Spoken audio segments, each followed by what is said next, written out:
Hey everybody, thanks so much for tuning in to the WTCF podcast. It's Charlie here hanging out and wanted to go through this week's intention, and maybe this is something that could help you.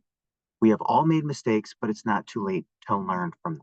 So as I thought about it this week and kind of put it into my writing, I've kind of embraced more of a classroom kind of methodology of it, basically it's not too late to learn. So even if we just kind of recognize that we've made some mistakes or we've, suffered some hardship that has been really, really difficult to overcome, but there's always opportunities to go ahead and learn from them. So let's go ahead and take a look at the article and kind of piece some of that together for us. The first one is embrace the classroom of life. Every mistake that yeah, words are tough sometimes, right? Huh. Every mistake we made is a chance to better understand ourselves and the world around us. Maybe we missed a workout because we were too tired, or maybe you just overindulged in something you promised to be more moderate with. These moments aren't failures, they're lessons. They teach us where our limits, what we value, and how we can make better choices next time. Mistakes are uncomfortable, sure.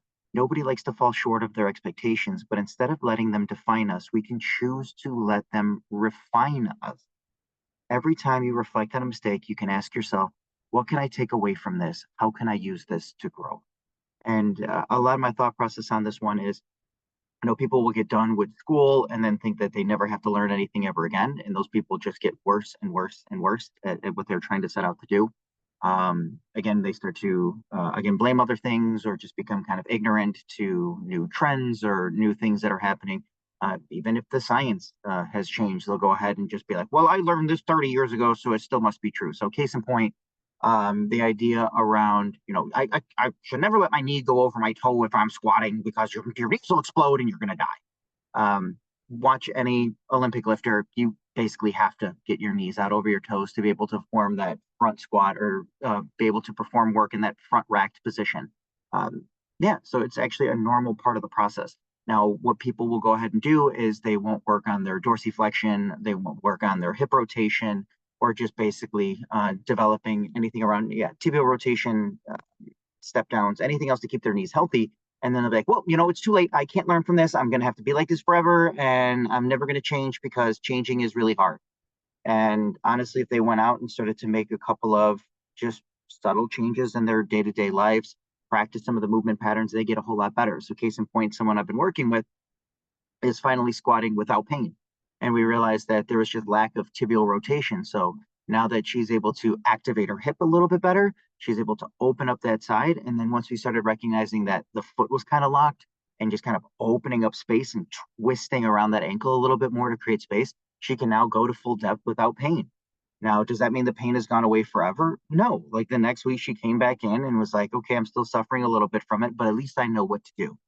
And that's what I'm kind of getting at for this one. It's not too late to start to learn these things. So, next point, growth is in the trying. It's easy to avoid mistakes by sticking to what's safe. If we never take risks, we never fail, we'll never have truly lived. Trying new things, pushing ourselves outside of our comfort zones, and aiming for big goals, there's always a chance that we'll stumble, and that's okay. If you're not failing at life, then ask yourself, am I really giving my best? Am I challenging myself to grow? Failure isn't the enemy, stagnation is. By embracing failure as part of the process, we give ourselves permission to try harder, dream bigger, and learn more. So it's not just so much of sticking to what we've always done. So I like to continuously make the joke around, when we were all children, there was a point where, probably doing the splits was really easy for us, or for us to put our foot in the mouth, and now we just do it symbolically. Again, I talk about that kind of garbage all the time. But we stick to certain behaviors and certain methodologies that really can start to limit us, and we get locked into our routines, and we really don't like any of that change because that disruption kind of bothers us. I think it's really important to shake things up in your own life every once in a while, and if everything is hitting on all cylinders and everything's going great, like really take a look at some of the outlying stuff that you really want to spend your time on, and what are you doing to improve yourself with that, or where are you kind of finding yourself uncomfortable, and how do you spend a little bit more time there so you can grow and develop a little bit further. From that, we want to make sure that we can develop into lifelong learners. Again, just really just sick of people who just refuse to learn. So I want to consider myself a student for life, or a student of life, and to be able to take that as far as I can to continuously grow and learn. Like, I get it, I'm in my 40s and I should be like steadfast in my beliefs and I should be only like a couple of things at this point. And I don't believe that. I can still basically do whatever I want. So, education doesn't education doesn't end when we leave school. Whether it's learning a new skill, trying a new class, or adapting to life's challenges, we're constantly evolving. Maybe you've always wanted to lift heavier weights, try yoga, or improve your endurance. What's stopping you? The fear of failing, the fear of starting over. Learning is not a straight path, and neither is success. The mistakes you make along the way will shape your journey and give you the tools to grow. Remember, no matter where you are or what you've done, it's not too late to learn. It's not too late to take the lesson, make the adjustment, and move forward with a better version of yourself. Simply stated yet again, be open minded to continuously learning. Don't just hold to the fact that it always was. Another one of those ones is the RICE methodology. So if we sprain our ankle, we should, rest it, ice it, put compression, and elevate it. And the guy who went ahead and said that this was the protocol denounced this stuff. We're going 15, 20 years ago.